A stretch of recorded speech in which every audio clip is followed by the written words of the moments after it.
Bonsoir. Bonsoir. Bonsoir. Bonsoir.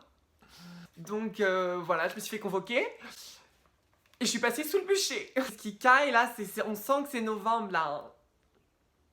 Je pensais qu'ils allaient passer à côté, que mon passing allait passer. C'est égal de le dire. C'est parce qu'il m'a pris de mettre ce rouge à lèvres de pétasse. Autant mettre de la confiture sur la bouche directement quoi. Le truc, excusez-moi, hein, mais bon, des fois aussi, il faut un petit peu se rendre compte des produits qu'on achète. Hein. Il serait temps de le jeter. Celui-là, non, je vais pas jeter en recyclage. Je vais quand même le garder pour faire du blush ou je ne sais pas quoi. Bon, ça fait léger, quoi, ça fait sympa aussi. Hein. Bon, toujours en tirer du positif. Bonsoir Chatoun, ça y est, enfin le jour est arrivé, je filme cette vidéo avec toutes les questions que vous m'avez posées. Voilà, donc elles étaient nombreuses, hein. Bon, j'ai sélectionné. Suite à la FAQ que j'ai faite sur Instagram, je réponds à vos questions.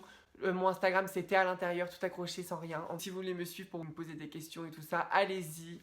Vous êtes très nombreux et nombreuses à m'avoir posé des questions par rapport à mon parcours. Donc je vais y répondre. Essayez d'aller à l'essentiel et pas trop de s'éparpiller, hein. Allez, c'est parti. Alors, on va déjà commencer par une grande question. Première question de GFG-HH2. Des conseils pour faire son coming out trans. En fait, je dirais un conseil majeur. Déjà, faut tâter le terrain, quoi. On va pas dire à ses parents qu'on est transgenre alors qu'ils sont contre l'LGBT, qu'on dise voilà, hein, il y a un minimum de décence à avoir. Hein, voilà, moi je vous dis pour pas que vous preniez des murs, parce que des fois, on ne sait pas, mais des fois on a tellement voilà ce feu en nous de dire à nos parents que voilà, qu'en fait au final, bah, on est choqué de la réaction. Et là, c'est une souffrance. Hein. Donc moi je pense qu'il faut les un petit peu, voilà, faut un petit peu les... Ah, j'ai oublié le terme. Les aménager, c'est-à-dire que... Enfin, les aménager, les ménager. Voilà, pour mon conseil, ça serait ça. Et moi, ma méthode, c'est la drama. Hein, parce qu'on est connu aussi pour être des grandes folles. On est connu pour être aussi des dramas. Donc là, moi, ça n'a pas loupé. C'est-à-dire que, bon, il y a eu une porte d'entrée qui s'est ouverte dans ma famille à ce moment-là. C'est-à-dire que j'étais pas du tout bien. J'en avais marre de plein de choses. Et du coup, bah, j'en ai profité pour tout déballer. Voilà, une porte d'entrée. Je l'ai utilisée. J'ai fait ma drama. Et ça s'est plutôt assez bien passé, il y a eu quand même il y a eu des bonnes réactions. Mais voilà, ça n'a pas été facile, il a fallu 1 an pour que le nom rentre vraiment dans la famille. Durablement aussi, hein, parce que des fois ça part, quand on est soit en colère, je parle du nom NOM, hein, le nom, le prénom quoi, qu'on a choisi. Un conseil, c'est ménager les parents et essayer de parler avec son cœur, en fait. Je peux pas dire plus que ça, c'est-à-dire que je pense qu'il faut vraiment essayer de palper le terrain et sentir, en fait il faut avoir l'intuition quoi. Faut avoir l'intuition du scorpion quoi, vous savez, un peu, ou du poisson, ou du cancer. Voilà, si tu sens que c'est le moment de le dire, dis-le vraiment avec ton cœur. C'est ça en fait. Faut pas prendre ça à la légère, faut pas commencer à se ramener pendant que vous êtes devant Desperate Housewives, dire maman, je suis, voilà, je me sens pas bien, machin, machin. Voilà, non, faut vraiment le dire dans un moment propice, hein, et puis je pense qu'il faut aussi le dire voilà vraiment avec son cœur. Donc ça c'est vraiment les 2 conseils hein, que je peux donner. Hein. Les youtubeuses trans qui t'ont le plus aidé à travers leurs vidéos. Alors moi il faut savoir que j'ai découvert vraiment... En fait j'ai découvert les youtubeuses trans en même temps que la transidentité. Donc c'est-à-dire que ça a été super important de du coup découvrir ces youtubeuses pour découvrir ce qu'est la transidentité. Voilà, donc celle qui m'avait le plus, je me souviens, apporté en profondeur par rapport au sujet de la transidentité et par rapport aussi à la vaginoplastie et tout ça, c'était Lobé Delem. Je vous mettrai en lien dans la description.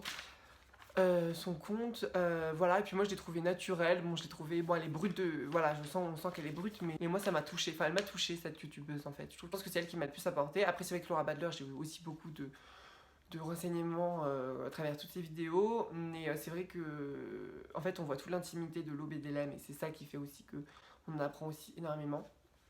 Elle va tout montrer, moi je ferais pas ça, hein, mais j'admire aussi son côté où elle montre tout quoi, parce que c'est quand même, voilà, faut le faire.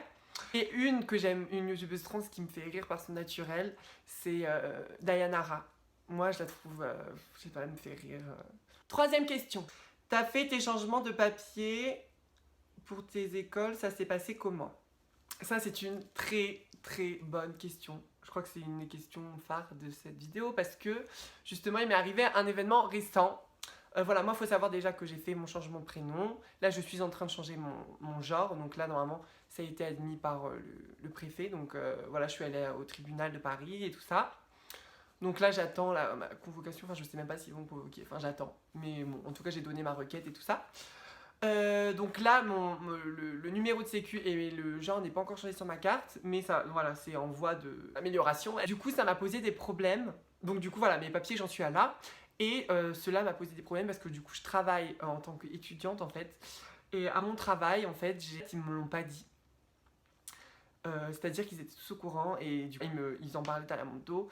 Et du coup, bah, j'ai eu une réunion là, en plus la semaine dernière pour parler de ça et tout. Et au final, ça leur pose pas de problème et tout ça. Mais bah, de toute façon, ça n'a rien à voir dans le travail en fait. Donc je vois pas pourquoi ça poserait un problème. Mais voilà, c'est pour ça en fait. C'est assez embêtant parce que moi, je savais même pas en fait qu'ils étaient au courant. Et du coup, je l'ai appris comme ça sur le tas et j'étais choquée. En fait, je me suis dit, putain, les papiers, c'est vraiment du coup important, vraiment dans le milieu. Ils vont le voir enfin, on le voit forcément. Et moi, je pensais qu'ils avaient passé à côté, que mon passing allait passer. C'est le cas de le dire. Les papiers n'ont pas caché la vérité. Donc voilà, je me suis fait convoquer. Et je suis passée sous le bûcher. Voilà un petit peu comment ça s'est passé. Sinon, moi, dans mes écoles, en fait, je l'ai fait juste à la fin de mon école. Donc, du coup, j'ai pas eu de problème avec ça. Quatrième question. Quand t'as commencé les hormones, les premiers changements?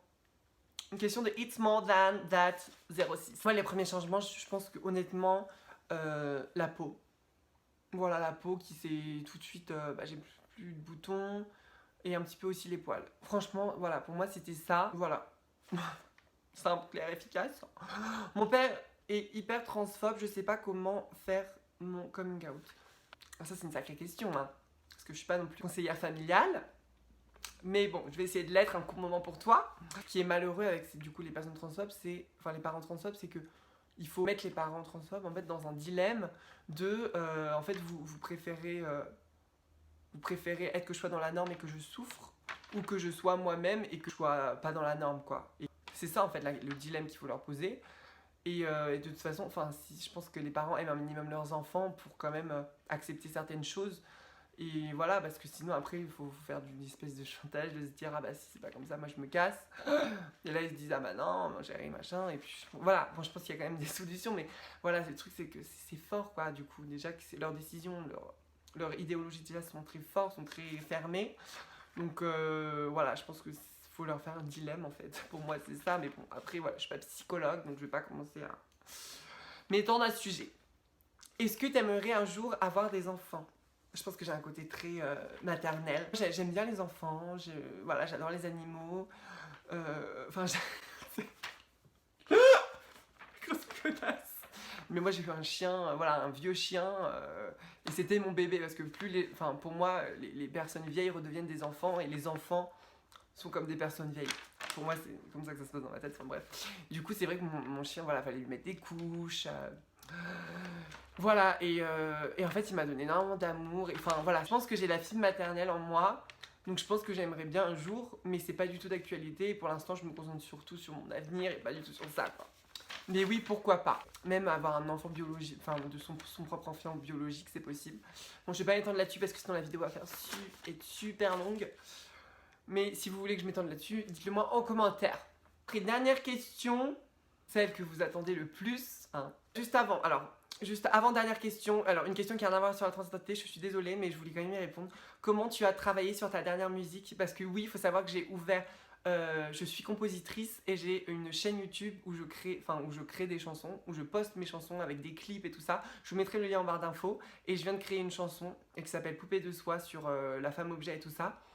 Et du coup, j'ai quelqu'un qui m'a demandé comment tu as travaillé sur ta dernière chanson. Bah, en fait, j'ai tout simplement trouvé des harmonies au piano. Après, j'ai placé ma mélodie dessus, une mélodie que je trouvais qui allait bien. Et après, j'ai mis un thème qui correspondait à la mélodie. Et en fait, voilà, ça a créé cet univers, en fait. Donc, allez voir si ça vous intéresse, si vous aimez bien. Surtout, dites-le moi parce que c'est ma première. Et voilà. Bref, bon, maintenant, dernière question de cette vidéo. Comptes-tu faire des chirurgies? Où en as-tu déjà fait? En tout cas, t'es la meilleure. Bon, merci. C'est-à-dire que j'ai rendez-vous avec un chirurgien dans 2 semaines. Donc là, je peux pas encore vous en dire davantage. Mais c'est sur le point. Je vous en parlerai dans une vidéo, je pense, vraiment consacrée à ça. c'est quand même un sujet important. En fait, j'essaye de voir, il n'y en a pas tellement, il y en a 4 sur Paris. Il y en a vraiment 2 qui m'intéressent et c'est 2 techniques différentes. Et je vous en parlerai dans une vidéo, c'est 2 techniques différentes et je vois les 2 pour vraiment avoir mon propre avis dessus. Donc je vous en dirai, je vous comparerai les 2 chirurgiens que j'ai fait. J'espère en tout cas que cette vidéo vous aura plu. Voilà, n'hésite pas à partager la vidéo, à liker, à t'abonner. Sache que tu peux m'envoyer plein de questions si tu as des questions, machin, je répondrai toujours en commentaire, même sur mon compte Instagram, tu peux me suivre. Et j'ai fait ma FAQ sur mon compte Instagram, donc n'hésitez pas à me suivre. Voilà Chatoun, je te fais de gros bisous, à très vite dans une prochaine vidéo. Et en tout cas, en attendant, prends soin de toi et vis ta vie, fuck les avis.